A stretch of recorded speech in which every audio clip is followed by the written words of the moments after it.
अल्हम्दुलिल्लाह अल्हम्दुलिल्लाहि वकफ़ा वस्सलातु वस्सलामु अला सय्यिदिल अंबिया अम्मा बाद अऊज़ु बिल्लाहिस समीइल अलीम मिनश शैतानिर रजीम बिस्मिल्लाहिर रहमानिर रहीम व यसअलूनका अन ज़िल क़रनैन क़ुल सअतलू अलैकुम मिन्हु ज़िक्रा।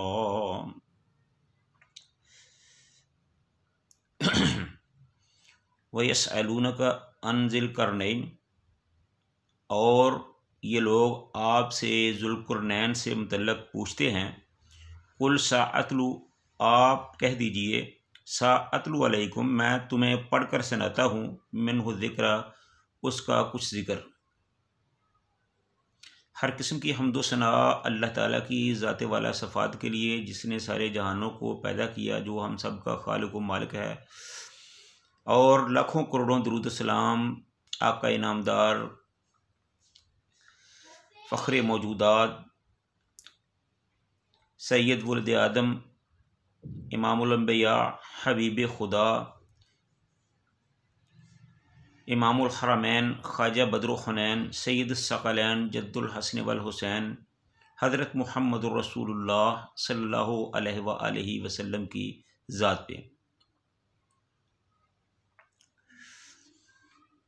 इससे पहले हमने हज़रत ख़िज़र अलैहिस्सलाम और हज़रत मूसा अलैहिस्सलाम का वाक़या बयान किया है, और उस वाक़या के इख्तिताम के बाद ये ज़ुल्क़रनैन का मसला जो है वो शुरू हो रहा है।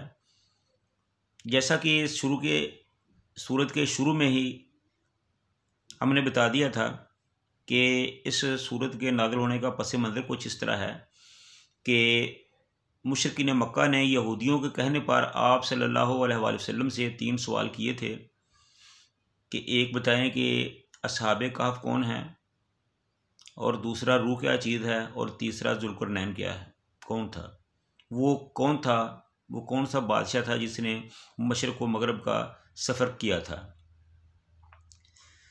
तो इस तरह रूह के मुतल्लिक़ बनी इसराइल में वाज़ेह जवाब मिल गया उनको। और असहाबे काफ़ के बारे में सूरह काफ़ में अल्लाह ताला ने मुफस्सल बयान फरमा दिया, और ये अब ज़ुल्क़रनैन का जो वाक़या है वो शुरू हो रहा है। अल्लाह ताला हक़ और सच बयान करने की तौफ़ीक़ अता फ़रमाए। तो यहाँ अल्लाह ताला ने फरमाया कि वयसअलूनका अन ज़िल क़रनैन क़ुल सअतलू अलैकुम मिन्हु ज़िक्रा, और ये लोग आपसे ज़ुल्क़रनैन से मुतल्लक़ सवाल करते हैं, पूछते हैं, तो आप उनको बता दीजिए कि ज़ुल्क़रनैन कौन था।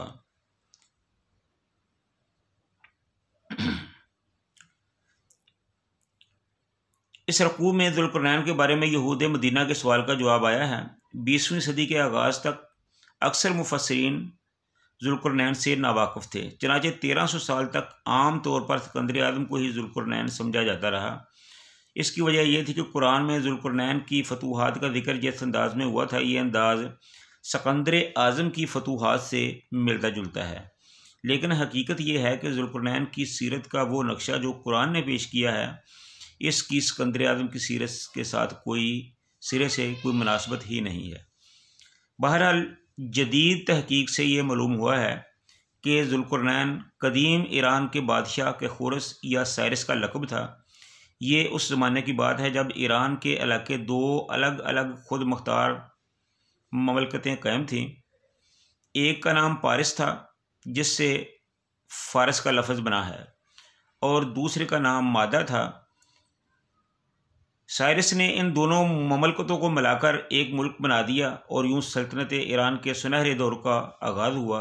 2 ममलकतों के फरमारवा होने की अलामत के तौर पर उसने अपने ताज में 2 सींग लगा रखे थे, और इस तरह इसका लक़ब ज़ुल्क़रनैन यानी 2 सींगों वाला पड़ गया।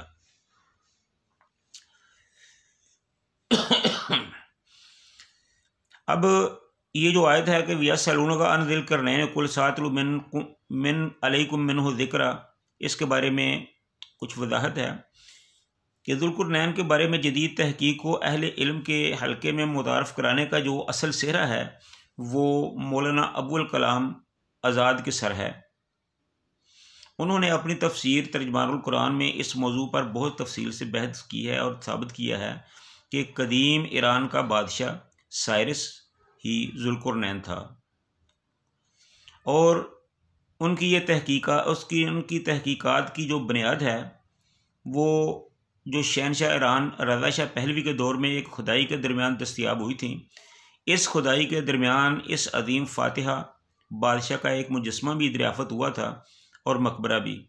इस खुदाई से मिलने वाली मालूमात की बुनियाद पर रज़ा शाह पहलवी ने इसकी 2500 साला बरसी मनाने का खसूसी इंतज़ाम भी किया था। दरियाफ़त शुदा मुजस्मे के सर पर जो ताज था इसमें 2 सींग भी थे, जिससे ये साबित हुआ कि ईरान का यही बादशाह कैखुरस या साइरस था, जो तारीख़ में जुल्कुरनैन के लक़ब से मशहूर हुआ है। अब ये सवाल पैदा होता है कि यहूदियों ने ख़ुसूसी तौर पर यह सवाल क्यों पूछा था और जुल्कुरनैन की शख्सियत में इनके लिए इसकी दिलचस्पी का सबब क्या था। इस सवाल का जवाब हमें बनी इसराइल की तारीख़ से मिलता है। जब 87 क़ब्ल मसीह के लगभग इराक़ के बादशाह बख्त नसर ने फ़लस्तीन पर हमला किया और यरूशलेम को तबाह कर दिया और इस शहर की आबादी को तहत कर दिया और ज़िंदा बच जाने वालों को वो अपनी फ़ौज के साथ बाबल यानी इराक़ ले गया और ये लोग 150 साल तक असीरी की हालत में उसके पास रहे। फिर जब ईरान के बादशाह साइरस ने ईरान को मुत्तहद करने के बाद अपनी फतूहात का दायरा वसी किया तो सबसे पहले इराक़ को फ़तह किया। मशरिक़ वस्ता के नक्शे को जहन में रखें तो फ़लस्तीन, इसराइल, शर्क़ उर्दन, मगरबी किनारा और लबनान के ममालिक पर मुश्तमिल इलाके को उस ज़माने में शाम अरब या शाम कहा जाता था और इससे मशरक़ में वाक़े इलाके को इराक़ अरब या इराक़ कहा जाता था, जबकि इराक़ के मज़ीद मशरक़ में ईरान वाक़या था।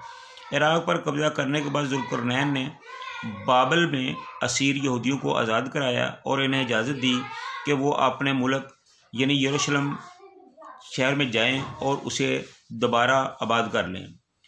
चनाचे हज़रत उज़ैर की क़यादत में यहूदियों का काफ़िला बाबल से वापस यरूशलेम आया और उन्होंने अपने इस शहर को फिर से आबाद किया। हैकल सुलेमानी को भी असर नौ तमीर किया। इस पस मंज़र में यहूदी जुल्कुरनैन को अपना मोहसिन समझते हैं और इसी सबब से इनके बारे में उन्होंने हजूर से सवाल किया था। अब जुल्कुरनैन की जो फतूहात थी उसके सिलसिले में 3 मुहिम्मात का जिक्र तारीख़ में मिलता है।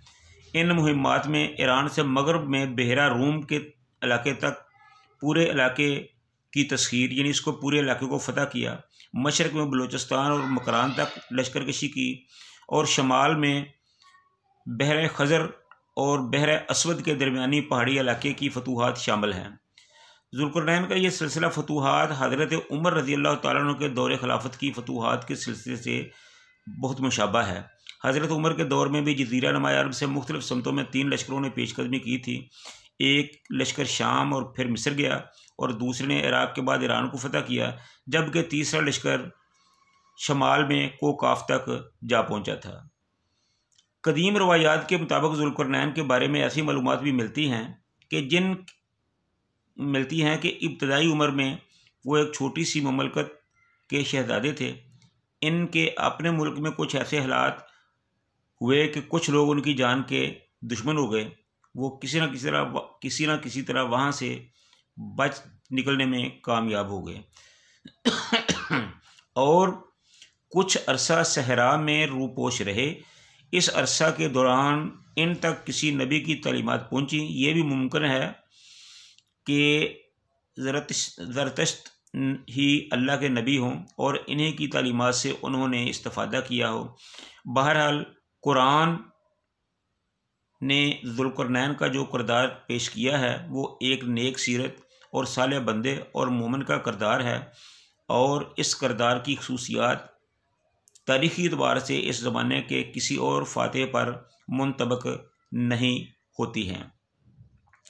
ये अगरचे जुल्कुरनैन के बारे में कुछ मालूमात थी जो बताया गया है, लेकिन इस सिलसिले में जो हमारे मुफस्सिरीन हैं, जो मुफक्किरीन हैं, उनमें बहुत ज़्यादा इख्तिलाफ पाया जाता है। कोई तो साइरस को ज़ुल्क़ुरनैन कहता है, और कोई सिकंदर को ज़ुल्क़ुरनैन कहता है, और कोई इससे पहले का एक और बादशाह सिकंदर हुआ है उसके बारे में कहा जाता है। तो बहरहाल इस सिलसिले में कोई वाज़े निस मौजूद नहीं है। कुरान पाक ने सिर्फ इतना ही बताया है कि ये जो ज़ुल्क़ुरनैन था ये एक खुदा परस्त, हक परस्त, मुवहद और मुसलमान बादशाह था, और उसने लोगों को याजूज माजूज से नजात दिलाई थी।